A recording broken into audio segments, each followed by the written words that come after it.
Mecca international হিফজুল কুরআন মাদ্রাসা নূরের এক আলোকধারা।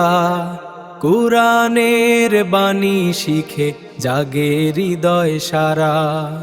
তিলাওয়াতের সুরে ভরে ওঠে প্রতিটি প্রভাত। ইলমের আলো ছড়ায় মুছে অন্ধকার রাত।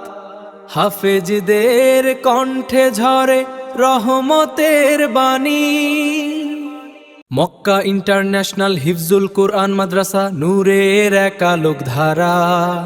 কুরআনের বাণী শিখে জাগে হৃদয় সারা। তিলাওয়াতের সুরে ভরে ওঠে প্রতিটি প্রভাত। ইলমের আলো ছড়ায় মুছে অন্ধকার রাত। হাফেজদের কণ্ঠে ঝরে রহমতের বাণী। মক্কা ইন্টারন্যাশনাল হিফজুল কুরআন মাদ্রাসা নূরের এক আলোকধারা। কুরআনের বাণী শিখে জাগে হৃদয় সারা।